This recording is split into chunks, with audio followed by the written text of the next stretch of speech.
Bonsoir et bienvenue dans Culturel. J'espère que vous passez de bonnes vacances si vous en avez. On va parler culture en Sarthe. On va vous donner un petit peu de programmation pour les jours à venir.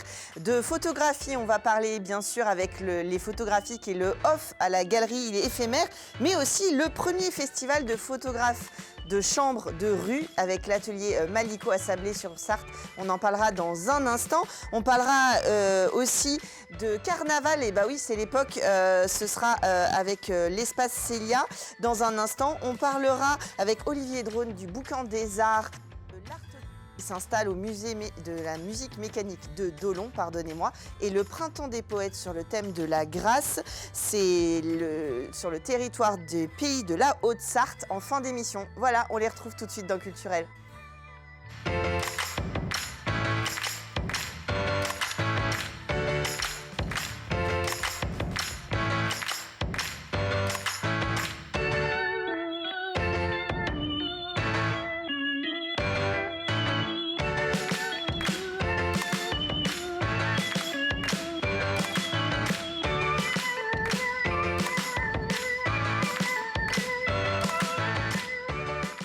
Les photographiques s'installent un petit peu partout dans l'agglomération mancelle et en off, les photographiques à la galerie éphémère au Mans. J'ai le plaisir de recevoir Natalia Rudichev. Bonsoir. Bonsoir. Vous êtes photographe, vous êtes venue avec Gaspard Paiva. Bonsoir. Bonsoir. Vous aussi, vous êtes photographe et Amandine Granger. Bonsoir. Bonsoir. Alors vous êtes, on dit quoi, sculpteur, sculptrice, sculptrice. Exactement. Alors je me suis trompée dans le petit intitulé en bas de l'écran. J'ai pas osé mettre sculptrice de vêtements notamment, enfin avec des vêtements. On va en parler dans un instant. Ce que je vous propose, c'est justement de nous expliquer un petit peu ce qu'on va pouvoir découvrir jusqu'à fin mars à la galerie éphémère. Qu'est-ce que vous allez y exposer? Je vais exposer de travail, travail sur le Mans.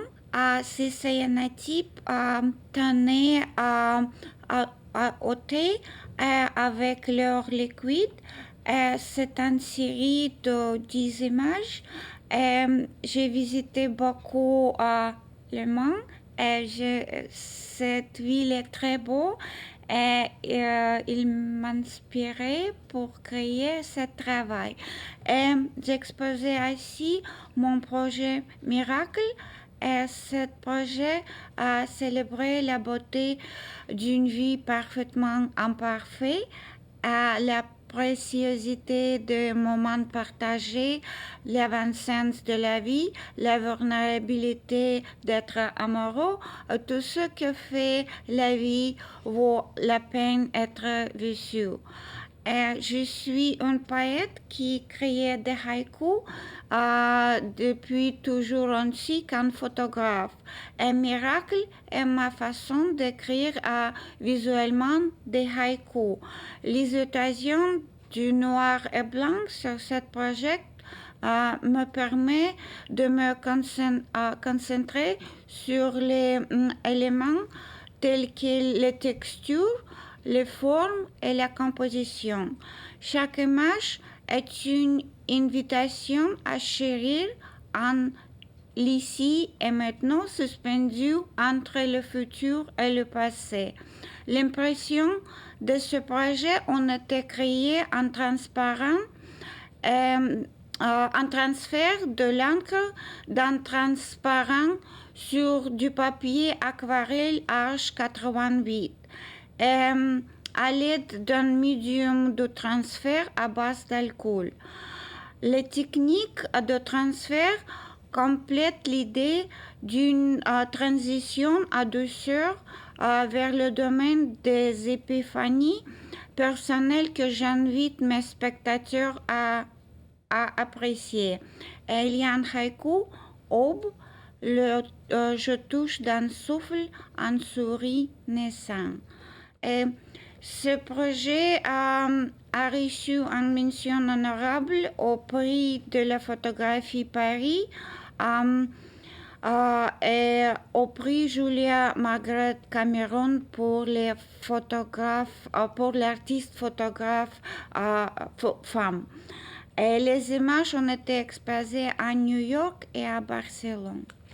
Alors ces travaux, vous parlez à la fois de transfert sur papier, les cyanotypes et avec l'usage du thé pour les modifications après. En fait, au-delà de la photographie, vous utilisez plein de techniques pour créer vraiment des œuvres uniques.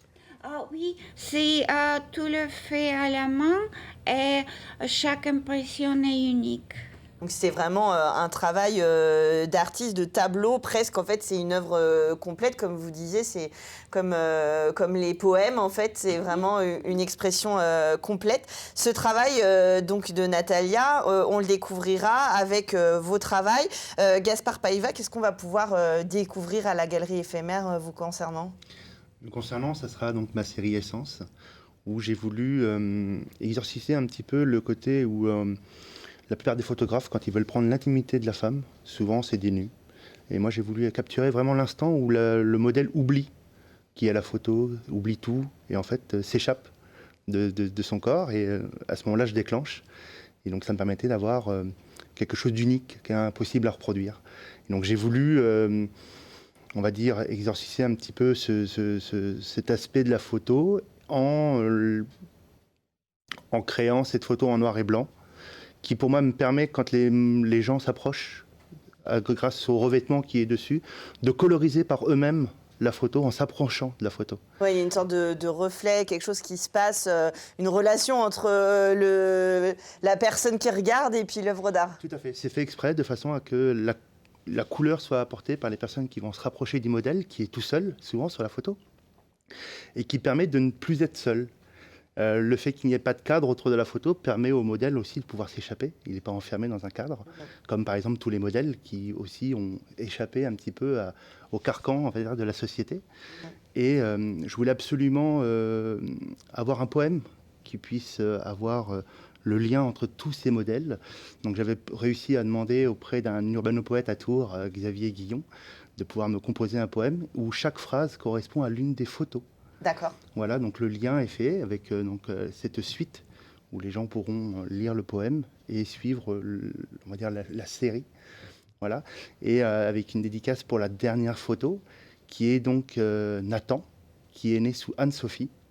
Et donc, ça permettait pour moi de boucler un petit peu cette série sur l'émancipation et sur la liberté de la femme d'un choix, qui est même de choisir son destin, Oui. alors que le destin du départ n'était pas celui-là qui était destiné pour elle. C'est ça. Et puis il y a une histoire de découverte. Alors c'est vrai que dans les nus ou dans les photographies, des fois on se demande comment le photographe a trouvé le cadrage, l'instant. On se sent des fois pas tout à fait à notre place à regarder. Là finalement vous recréez une situation en fait entre le spectateur et l'œuvre pour voilà, qu'il y ait un rapport qui soit pas dérangeant et au contraire qui soit plutôt constructif, chaleureux presque. Bah, c'est surtout que en fait, c'est moi qui ai dû m'adapter au modèle. Parce qu'en fait, souvent pour que les modèles oublient un petit peu ce qui se passe, parce qu'on est quand même en studio, il y a du monde, il y a les lumières, et bah, je les demande tout simplement de choisir leur musique préférée, Ouais. et de l'écouter, de fermer les yeux et de danser. Ouais. Et très souvent, à un moment donné, on le voit que le modèle oublie ce qui se passe, rentre dans son monde, et c'est à ce moment-là que je déclenche, tout simplement. Ouais, c'est un très peu de temps pour produire la photo à l'instant T, quoi. C'est ça. Bon, comme en photographie, on en parle souvent, comme le baiser de Doisneau, était-il posé ou pas, ou est-ce qu'il est arrivé au bon moment, il y a la notion de cadrage, etc. En tout cas, c'est des questions intéressantes à se poser. Là, vous nous racontez un petit peu l'envers du décor, mais à la limite, peu importe, hein, l'important, c'est la rencontre que le spectateur va avoir avec votre travail et le poème. Tout à fait. Qui l'explique en partie.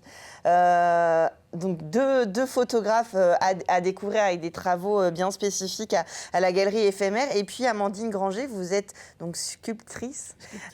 J'ai dit deux vêtements, avec des vêtements, je ne sais pas comment vous... Avec des vêtements. Voilà, c'est ça. Comment on pourrait définir un peu ce que vous présentez? Comment on pourrait le définir? C'est vraiment une sculpture. Et ça peut être aussi une peinture, parce que finalement, je vais peindre un vêtement...